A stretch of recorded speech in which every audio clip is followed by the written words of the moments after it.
चोरी शिवसैनिक कभी नहीं करता है। मेरा बच्चा बोला की बाबा तू चोर नाही, मला माहिती है।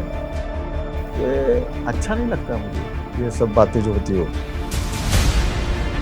शिवसेना प्रमुख का विचार जिनके खून में दौड़ रहा है ना, वो आदमी कभी गलत नहीं करता। मेरे पिताजी भी मेरे साथ नहीं है, वो भी उधर गए, फिर भी मैं उद्धव जी के साथ में हूँ।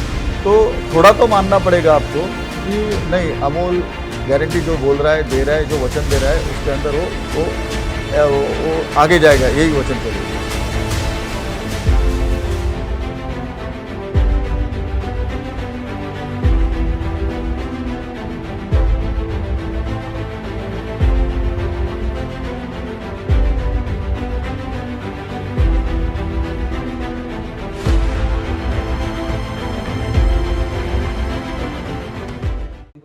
नमस्कार, हमारे इस खास शो भारत का भविष्य में आप सबका बहुत बहुत स्वागत है। दोस्तों, हम आपको बता दें कि पिछले 10 सालों से द CSR जर्नल अलग अलग इश्यूज पे अपनी जनता तक सही, रेलेवेंट और सटीक इंफॉर्मेशन पहुंचाता रहा है। 2024 लोकसभा चुनाव निश्चित रूप से भारत के लिए एक महापर्व है जो इस वक्त चल रहा है। उसी अपनी इस जर्नी को कंटिन्यू करते हुए द CSR जर्नल लगातार अपने देश के नेताओं को अपनी जनता के सामने लेकर आ रहा है और उनकी सच्चाई से जनता को अवगत करा रहा है। आज हमारे साथ हैं अमोल गजानन कीर्तिकर, जो Mumbai north west parliamentary constituency से UBT सेना के कैंडिडेट हैं। अमोल जी, आपका बहुत बहुत स्वागत है। धन्यवाद। अमोल जी, सबसे पहले आपसे जानना चाहेंगे चुनावी माहौल कैसा चल रहा है और आपका माहौल कैसा है? सबसे पहले मैं उद्धव बाला साहब ठाकरे जी को धन्यवाद देना चाहता हूँ। उन्होंने मेरे पर विश्वास रखकर इस कॉन्स्टिट्यूंसी से मुझे लोकसभा का चुनाव लड़ने का टिकट दिया है। और 2-2.5 महीने से हम लोग कॉन्स्टिट्यूंसी में घूम रहे, हम लोग काम कर रहे हैं वहाँ पे। और उसके बाद में फॉर्म हमने ये किया था और अच्छा माहौल है। हम लोग घर घर जा रहे, लोगों को आशीर्वाद दे रहे और लोगों के बीच में जाने के बाद वो जो लोगों का ये बार का सोच है कि इस बार कुछ बदलाव उनको करना है, तो उस नज़र से मैं देखता हूँ तो हमारा विजय इस कॉन्स्टिट्यूंसी से पक्का है। आपके पिताजी शिंदे सेना में हैं, आप उद्धव जी के साथ हैं। सारे लोगों का, इंक्लूडिंग मी, हमारे जहन में हमेशा ये सवाल आता है कि आपका और आपके पिताजी का अलग अलग पार्टी में रहना, क्या ये आपकी सोची समझी एक सोच है कि आप एक पार्टी में हैं, अगर शिंदे सेना पावर में आती है तो भी सत्ता परिवार में ही रहेगी और अगर उद्धव जी जीत कर आते हैं तो भी सत्ता आपके परिवार में रहेगी? दूसरा रीज़न ये हो सकता है कि आपको लोकसभा सीट से टिकट मिला उद्धव सेना से, और तीसरा जो दिमाग में तीसरा चीज़ आती है वो ये हो सकती है कि आप सच में उद्धव जी के साथ रहकर महाराष्ट्र के लिए कुछ करना चाहते हैं। हमारी जनता आपसे जानना चाहती है कि असली रीज़न क्या है आपका उद्धव जी के साथ रहने का और आपके पिताजी का शिंदे साहब के साथ रहने का। मैं इस चैनल से माध्यम से बता रहा हूँ आपको भी, सबको भी, कि मुझे टिकट दिया गया इसके लिए मैं उद्धव जी के साथ में नहीं हूँ। मैं बाला साहब जी के विचार से प्रेरित होकर मैं काम करना मैंने चालू किया। मैं उद्धव जी के साथ मैं गए सालों से, बहुत सालों से मैं काम कर रहा हूँ और आदित्य जी के साथ में मैं 15-16 साल से काम कर रहा हूँ। तो मुझे ऐसा लगता है कि जो विचारधारा को लेके मैं उनके साथ में काम करना चाहता हूँ, वो विचारधारा को छोड़ के मैं पर्सनली मेरे कुछ प्रॉब्लम के लिए या मुझे कुछ पाने के लिए मुझे चेंज नहीं करना है। मुझे उनके साथ में ही डट के खड़े रहना है और शिवसैनिक को यही सिखाया गया है कि जो भी आप एक बार हाथ में लो तो एंड तक वही काम करो। यही शिवसेना प्रमुख का हमको आदेश था।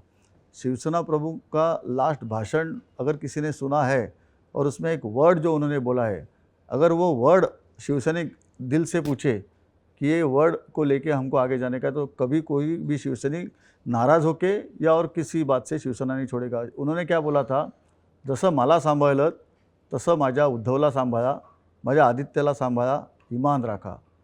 ये जो वर्ड है ना सेना प्रमुख का, वो मेरे दिल से कभी नहीं जाने वाला। इसके लिए मैं शिवसेना के साथ में हूँ। दूसरी बात, मेरे पिताजी ने जो निर्णय लिया वो अभी पुरानी बात हो गई।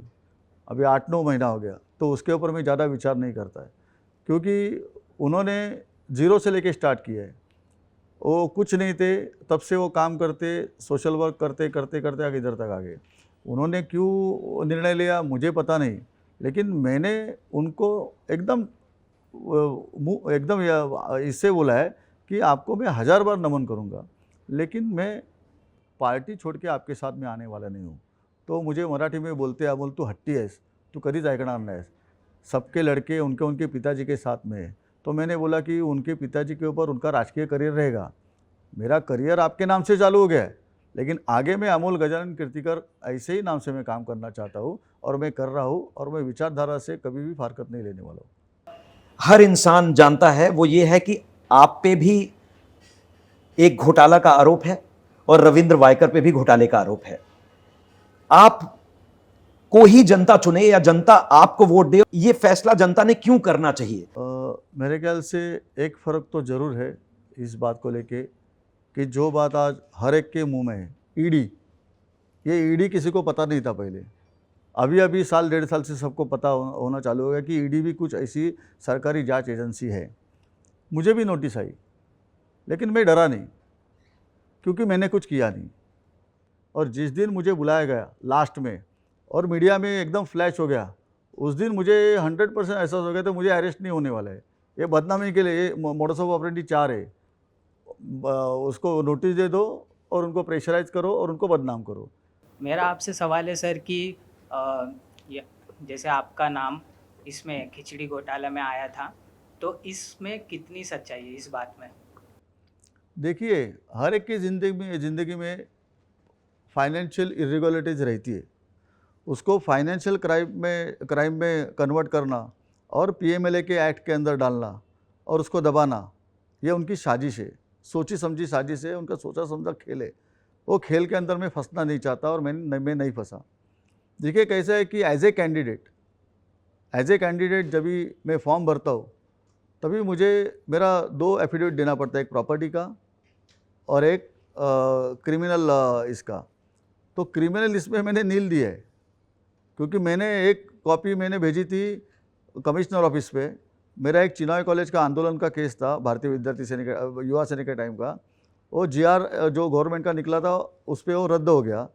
उसके बाद में मेरा वकील गए ईडी के ऑफिस में, तो उन्होंने वहाँ पे लेटर दिया कि बाबा ऐसा ऐसा कुछ अमोल कीर्तिकर के नाम पे कुछ केस दर्ज है, तो उसका हमको लेटर दे दो। तो उन्होंने ओरली बोला कि हम ऐसा दे नहीं सकते क्योंकि ऐसे हमारे पास प्रोविज़न नहीं है। तो वकील ने उनको पूछा कि फिर हम कैसे समझे कि अमोल को इंक्वायरी के लिए बुलाया, वो एज ए एक्यूज बुलाया या इंक्वायरी के लिए बुलाया। तो उन्होंने उनको बोला कि लेटेस्ट चार्जशीट जो सबमिट की गई हुई है कोर्ट के अंदर, वो आप देखिए, उसके अंदर अगर नाम है तो एक्यूज़ है, नहीं तो नहीं। तो उसके अंदर मेरा कुछ नाम ही नहीं है, मेरा जो कि 2-3 बार उन्होंने इंक्वायरी किया, कुछ नहीं है उसके अंदर। मैं पहले से ही बोलता हूँ कि अगर कोई एफआईआर होता है, कोई इंक्वायरी होती है, तो उसके लिए बहुत लोगों को बुलाया जाता है, उनको बुलाया गया है, यानी वो एक्यूज़ नहीं है, वो ऐसा ही मेरा कहना है। तो मैंने उसमें कुछ नहीं किया है, और ये जो है चोरी शिवसैनिक कभी नहीं करता है। इस बात की चर्चा भी होती है कि आज तो अमोल कीर्तिकर प्रचार कर रहे हैं, कल शायद सलाखों के पीछे होंगे, कल उनको ईडी अरेस्ट कर लेगी। तो इस प्रेशर को कैसे हैंडल करते हैं कि जब आपका बच्चा आपसे पूछता है कि कहीं आप सच में ऐसे किसी घोटाले में इन्वॉल्व तो नहीं है, या आपकी वाइफ आपसे पूछती है कल आप जेल तो नहीं चले जाएंगे, इस प्रेशर को कैसे हैंडल करते हैं? एक तो हम लोग वैसे भी कम समय दे पाते हैं हमारे फैमिली के लिए, तो जब भी ऐसी बात चालू हो गई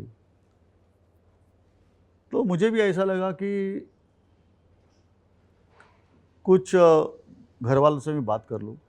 तो मैंने उनको घर में बिठाया और वही बीवी को, मेरे दोनों बच्चे को बोला मैंने कि ऐसा ऐसा चालू है, मालूम है क्या? तो बोले मालूम है, मीडिया पे आता है, आजकल यूट्यूब पे भी दिखाया जाता है। मेरा बच्चा बोला कि बाबा तू चोर नाही मला माहिती आहे, जर का तुझ्यावरती असे आरोप होत असतील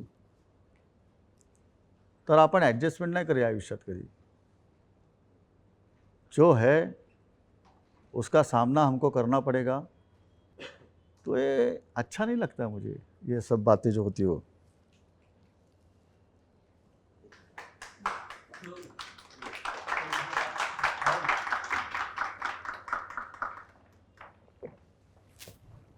मला तेव्हाच असं वाटलं की बाकी दुनिया काही बोलून दे, जेव्हा मला घरातले लोक जेव्हा मला सपोर्ट करतायत ना, तो आम्ही 100% ह्याच्या विरोधात लढणार आहे आणि ह्याच्यामध्ये विजय नक्की मिळणार आहे. आपका एक स्टेटमेंट आया था जो काफ़ी मीडिया में बड़ा पॉपुलर हुआ। आपने बोला कि अपनी बीवी और बच्चों के साथ आप, जब आपको ऐसा लगा था कि शायद ईडी आपको गिरफ्तार कर लेगी और आपको जेल के सलाखों के पीछे डाल देगी, तो आपने एक स्टेटमेंट दिया था कि अपने बीवी और बच्चों के साथ आप शॉपिंग कर रहे थे, जेल में जाने की तैयारी कर रहे थे और आपके बीवी बच्चे आपको बता रहे थे कि आपको क्या खरीदना चाहिए और कैसे तैयारी करना चाहिए। इसके बारे में अगर हमारे दर्शकों को कुछ बता सके। देखो, आदमी जेल जाने के बाद नहीं डरता है, उसके पहले डरता है। तो मेरे ज़िंदगी में मैंने कुछ किया नहीं था, मैं डरा नहीं, और जो वस्तुस्थिति है उसका सामना हमको करना ही चाहिए ज़िंदगी में, कोई भी हालत हो, कोई भी हालत में। तो वस्तुस्थिति का सामना मैं कर रहा हूँ। आज अगर शिवसेना दो गुटों में बंट गई है तो शिंदे साहब भी एक शिवसैनिक ही हैं, आप भी शिवसैनिक हैं, आपके पिताजी भी, जो भी पहले शिवसेना में, जब शिवसेना एक थी, सारे शिवसैनिक ही थे। इसका फैसला कैसे किया जाए कि कौन गलत है कौन सही है? अगर शिवसैनिक गलत नहीं कर सकता तो आपके साथ ये जो दूसरा गुट शिवसेना का बन गया है वो कैसे गलत कर रहा है, कैसे अन्याय कर रहा है आपके साथ? देखिए, शिवसेना प्रमुख का विचार जिनके खून में दौड़ रहा है ना, वो आदमी कभी गलत नहीं हो सकता। तो आपका कहने का मतलब है कि शिंदे साहब के खून में शिवसेना प्रमुख का विचार नहीं दौड़ रहा है? नहीं, वो विचार दौड़ रहा था, लेकिन अभी उसके अंदर कुछ तो भी मिक्सिंग चल रहा है लगता है मुझे। उनको भी पता है ये चीज़ कि शिवसैनिक जो है बाकी कुछ भी करेगा, लेकिन सामाजिक सेवा में और इसमें वो चोरी काम का नहीं करेगा। आपसे क्या इलेक्शन में खड़े हो, तो फिर ये इलेक्शन आपको कैसा जा रहा है, कितना टफ है आपके लिए इलेक्शन? देखिए, टफ तो है। अभी इन्होंने भी क्वेश्चन पूछा कि पिताजी आपके साथ नहीं है। अभी कोई लड़का पिताजी साथ में नहीं है तो उतना तो उसको थोड़ा सा ये होगा ना। कैसा होता है कि पिताजी या कोई भी बड़ा व्यक्ति तुम्हारे साथ में भी होता है ना, तो तुमको एक पीछे से एक आधार रहता है। वो आधार मेरे पास नहीं है, लेकिन मेरे साथ में जो बुज़ुर्ग शिवसैनिक है, उद्धव जी का आशीर्वाद है, जो आदित्य जी की साथ है, और जो शिवसैनिक जिन्होंने आमदार, खासदार, नगर सेवक बनाए और फिर भी वो कार्यकर्ता ही रहे, वो सब लोग मेरे साथ में है।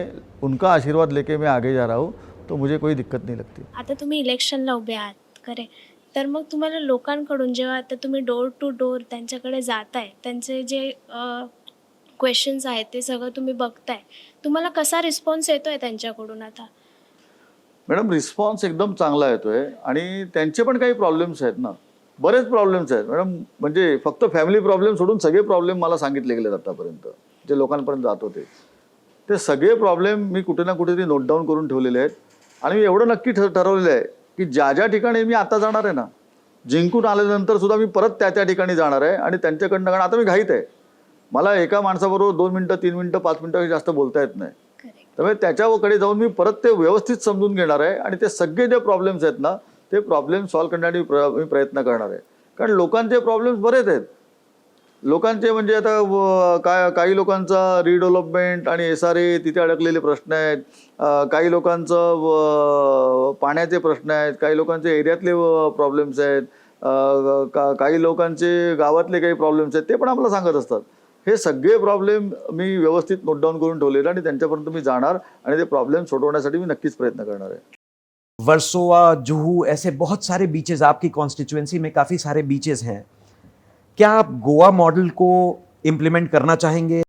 आपने अच्छा सवाल पूछा है, क्योंकि जुहू जो किनार पट्टी जो है, जुहू बीच, वो नेशनली इंटरनेशनली बहुत फेमस है। मुंबई में बाहर गाँव से कोई भी आता है तो जो 4-5 जगह देखना चाहते हैं उसमें जुहू बीच है। तो उस बीच पे बहुत सी सुविधाएं नहीं है आज की तारीख में, यानी इतने लोग आएंगे, टॉयलेट की व्यवस्था नहीं है, जो गोवा में जिस तरीके से, और अभी कोकण में भी बहुत जगह चालू हो गया है, वाटर स्पोर्ट्स या जो भी रहेगा उसकी उतनी सुविधा नहीं है। तो मेरे ख्याल से अगर पब्लिक को अट्रैक्ट करना है पब्लिक को और कुछ सुविधा पब्लिक को और वहाँ पे लेके आना है, और जुहू बीच का जो नाम है वो और इंटरनेशनली और ऊपर लेके जाना है, तो ये सब वहाँ पे करना पड़ेगा, और उसके लिए मैं 100% में काम करने वाला हूँ। आपके पिताजी आपको सपोर्ट करते हैं या नहीं पॉलिटिक्स कैंपेन में? देखिए, मैंने काम चालू किया था ना, तभी 100% मेरे पिताजी का नाम मुझे मिला था, और मैं मान्य करता हूँ ना वो चीज़। लेकिन जब से मैंने खुद यानी अमोल कीर्तिकर करके मैं कर रहा हूँ ना, तो मेरा भी कुछ है ना। मुझे मालूम है वो अमोल गजानन कीर्तिकर, उसके अंदर का गजानन कीर्तिकर जी है, वो हमेशा मुझे फॉलो करेंगे, लेकिन मैं भी कुछ हूँ। लेकिन आज जो उन्होंने जो निर्णय लिया है ना, उसके बाद में वो भी मुझे मदद नहीं करेंगे, और उनकी मदद मैं लेना भी नहीं चाहूँगा। मला हे विचारायचं होतं की सध्या एकाच घरात मुलगा एका पक्षात, वडील एका पक्षात, आणि फार जास्त डिफरन्सेस आहेत दोन्ही पक्षाच्या मूलभूत राजकारणाच्या फेजमध्ये किंवा हँडलिंगमध्ये वेगवेगळ्या प्रकारे. प्रत्येकाला वाटतं की ते मोदींबरोबर आहेत, शिंदेसाहेब म्हणून त्यांच्याकडे मसल पॉवर आहे, हे आहेत म्हणून वडील तुमचे तिकडे आहेत. तुम्हाला वाटतं की नाही, उद्धव साहेबांना डिच करून हे लोक तिकडे गेलेत म्हणून तुम्हाला वाटतं की त्यांच्याबरोबर राहायला पाहिजे. तर हे एक्झॅक्ट जे कॉम्बिनेशन आहे ते तुम्ही घरात कसं सांभाळता एक दुसऱ्याला? म्हणजे बिकॉज ॲज अ फादर मला फार डिफिकल्ट वाटतं की माझा मुलगा माझा ऐकत नसेल किंवा माझे वडील माझं ऐकत नसतील, तर ती एक डिफिकल्ट फेज असते. तर हे कसे हँडल करताय तुम्ही सध्या? एक तर कसं आहे की घरी पॉलिटिक्सचा विषय काढायचा नाही, हे आमचं ऑलरेडी ठरलेलं आहे. आणि कसं असतं, थोडंसं आहे, कठीण जातं. म्हणजे सुरुवातीला फार कठीण गेलं, आणि आता तर ते युज टू झालं. आणि शेवटी ते सिनियर आहेत. काही गोष्टी त्यांनी सुरुवात जरी केल्या तरी मला ऐकायलाच लागतात, आणि मला तेव्हा शांत राहायला लागतं. पण शेवटी मी असं ठरवलेलं आहे की कितीही काय झालं तरी आपल्या निर्णयावरती आपण ठाम राहायचं. कितीही काय झालं तरी, प्रेशर आलं, अजून काय झालं, कारण मी तो निर्णय पक्का घेतला होता, आणि त्या निर्णयापासून आम्ही कधी फारकत घेईन असं मला वाटत नाही. घरातल्या ज्या गोष्टी ज्या आहेत त्या घराच्या बाहेर आम्ही कधीच नेत नाहीत.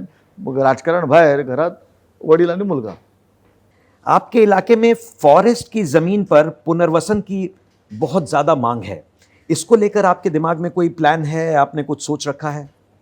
देखिए, फॉरेस्ट का मसला है ना, वो बहुत सालों से, मेरे ख्याल से 95-96 के बाद का ही हो, और वो टाइम पे सुप्रीम कोर्ट ने एक निर्णय दिया था, और निर्णय के बाद में आज तक वहाँ जो रहने वाले मैक्सिमम लोग हैं ना, वो बेचारे वहाँ ही रहते, ना उनका पुनर्वसन बाहर किया जाता है, ना जो है तब तक उनको नागरिक सुविधा दी जाती है.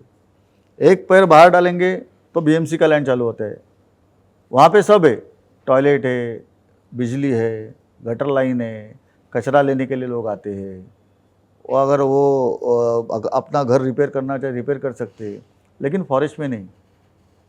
तो मेरे ख्याल से मैं इसलिए काम करना ही चाहता हूँ क्योंकि एक तो उनका परमानेंट शिफ्टिंग, आज का जो नया जो कायदा निकला है 3 किलोमीटर के परिघ में वहाँ पे किया जाए जल्द से जल्द, नहीं तो तब तक उनको नागरिक सुविधा उनको भी मिलनी चाहिए जो उनका मूलभूत अधिकार है. मैं जब भी कोई पॉलिटिशियन को देखता हूँ, खास करके वो एमपी का इलेक्शन लड़ने वाले, उनके मतलब उनके पर्सनालिटी, नया कपड़ा, नया जूता, आगे पीछे पुलिस, आगे पीछे गाड़ियाँ, आप इतना सिंपल क्यों?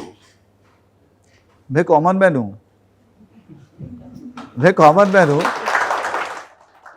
अच्छा अमोल जी, जब शिवसेना की बात हम करते हैं तो हमेशा से शिवसेना मतलब धनुष बाण. अगर आप सिंबल की बात करते हैं तो शिवसेना धनुष बाण. अभी आपका सिंबल चेंज हो गया है और मशाल आपका सिंबल है, तो आपको नहीं लगता इसका बहुत बड़ा नुकसान आपको हो सकता है? क्योंकि अभी भी बहुत सारे ऐसे लोग हैं जिनको शायद ये पता ही नहीं होगा कि आपका सिंबल मशाल है और उन्हें मशाल पे वोट डालना है. इस चैलेंज को, इसे आप चैलेंज समझते हैं नहीं, और अगर समझते हैं तो इसको कैसे, इससे बाहर निकलने की कोशिश कर रहे हैं? में हमारा जो कार्यकर्ता है, हमारा महाविकास आघाड़ी का जो कार्यकर्ता है, हमारे जो पदाधिकारी है, डोर टू डोर जा रहे हैं और सबको वही समझा रहे हैं. शिवसेना उद्धव बाला साहब ठाकरे जी का चुनाव चिन्ह है मशाल, और मेरे ख्याल से मॅक्झिमम लोक के पास पहुंच चुके हैं. मला माहिती आहे की कठीण गोष्ट आहे, परंतु उरलेल्या काळामध्ये आम्ही नक्कीच ते पूर्ण करू. सो माय क्वेश्चन इज, क्योंकि बीएमसी का एक हिस्ट्री है कि वो 90% time it was always with Shivsena. So why हम लोग को बहुत खुशी हुई थी कि अभी उद्धव सर आए हैं तो अभी हमारे बॉम्बे की roads will become Shanghai. But I think from Bombay roads is gone to I think Sangli roads. तो आई वांट टू अंडरस्टैंड कि अगर उद्धव सर वापस आए और उनको सत्ता मिली तो क्या हम शंघाई देखेंगे कि हम वापस सांगली जाएंगे? नहीं, हम शंघाई भी नहीं, सांगली भी नहीं, हम मुंबई देखने वाले हैं. और मैं 100% आपको बोलता हूँ कि ये 1.5-2 साल से अभी वहाँ पे कॉरपोरेशन अस्तित्व में नहीं है. वहाँ पे यानी वो जो गवर्नमेंट ही चलाती है ना उसको. सर 15 साल हो गए मलाड में. नहीं, पक्का मैं बोलता हूँ आपको, ये काम प्रोसेस चालू हो चुका था. और यही हम लोग जो देख रहे हैं ना, जो सीमेंटीकरण कंक्रीटीकरण रोड का हो रहा है ना, वो शिवसेना का ही देन है. लेकिन वो स्टेप बाय स्टेप लेने वाले थे. इन्होंने आके इनको कुछ 6 महीने में, साल भर में मुंबईकर को दिखाना था, इसके लिए एक ही साथ में सब खोल दिया है उन्होंने. और उद्धव साहब अगर वापस आएंगे तो आएंगे ही, मेरी गारंटी है. और आने के बाद ये करेंगे भी, ये भी आपको मैं वचन देता हूँ. आपकी पार्टी जो ये चुनाव में उतरी है, तो किसको चेहरा बना के आप ये उद्धव जी को अपना चेहरा बनाकर चुनाव लड़ रहे हैं अपने कॉन्स्टिट्यूएंसी में, कि उद्धव जी के नाम पे और उनको जो सिंपैथी वोट मिलना है उसको आप अपनी स्ट्रेंथ बनाकर इलेक्शन लड़ रहे हैं, या आप खुद अपने काम को, अपनी पर्सनालिटी को, अपने व्यक्तित्व को अपनी ताकत बनाकर चुनाव में उतर रहे हैं? जैसे आज अगर आप बीजेपी को देखिए, नरेंद्र मोदी को आगे करके अपने लिए वोट मांग रहे हैं. इस बार का जो वोटिंग होने वाला है वो उद्धव बाला साहब ठाकरे जी को ही होने वाला है. और उद्धव बाला साहब ठाकरे जी की एक अलग तरीके की क्रेज़ है कि ये जो आदमी है, ये आदमी हम सबको, यानी सामने वाले जो बोल रहे ना, सबका साथ, सबका विकास, सबका विश्वास, वो बोलने के लिए काबिल नहीं है. ये जो करके लेके जाने वाले हैं ना, ये उद्धव जी बाला साहब ठाकरे करके लेके जाने वाले हैं. नमस्कार अमोल जी, मैं मनाल मालाड से. मैं आपसे सवाल पूछना चाहता हूँ कि जैसे कि आप देख सकते हो महाराष्ट्र में आजकल बहुत वर्स्ट टाइप की पॉलिटिक्स खेली जा रही है. तो जैसे कि आज कोई उद्धव जी के शिवसेना में, तो कोई कल को कोई एकनाथ के शिवसेना में जाते, या फिर कल को कोई कांग्रेस या फिर बीजेपी में जाते. तो आप हमें क्या गारंटी दे सकते हो कि आप उद्धव जी के साथ ही कंटिन्यू करेंगे, या फिर किसी डर के मारे या फिर किसी ईडी के प्रेशर में बीजेपी भी ना चले जाए? मेरे पिताजी भी मेरे साथ नहीं है, वो भी उधर गए, फिर भी मैं उद्धव जी के साथ में हूँ. तो थोड़ा तो मानना पड़ेगा आपको कि नहीं, अमोल गारंटी जो बोल रहा है, दे रहा है, जो वचन दे रहा है, उसके अंदर वो आगे जाएगा, यही वचन को लेके. अमोल जी, अब हमारा एक आखिरी सवाल आपसे, क्या उद्धव साहब ठाकरे की मशाल एक बार फिर से महाराष्ट्र, बाला साहब ठाकरे के महाराष्ट्र को रोशन कर पाएगी? आपको लगता है कि आपको लोकसभा चुनाव 2024 में जीत मिलने वाली है? ये जो चुनाव चिन्ह बदली हो गया है ना, और नया जो मिला है ना, वो भी अच्छा मिला है. वो भी कोई संकेत दे रहा है. ये जो राजनीतिक व्यभिचार जो चालू है और उसमें जो एक अंधेरा दिख रहा है, उसको उजाला तक लेके जाने वाली मशाल है और लेके जाएगी. और रही इस कॉन्स्टिट्यूंसी की बात, तो इस कॉन्स्टिट्यूंसी में 7 लाख प्लस वोट ये शिवसेना उद्धव बाला साहब ठाकरे यानी महाविकास आघाड़ी को मिलने वाले हैं. और हम लोग 4 लाख प्लस वोट से जीतने वाले हैं. 4 जून को ये सबको पता चलने वाला है. धन्यवाद. हमसे और हमारे दर्शकों से बात करने के लिए आपका बेहद आभार. और हम ये उम्मीद करते हैं कि आपके सपनों को ईश्वर पूरा करे और आपको भारी मतों से विजयी बनाए. धन्यवाद, बहुत बहुत धन्यवाद.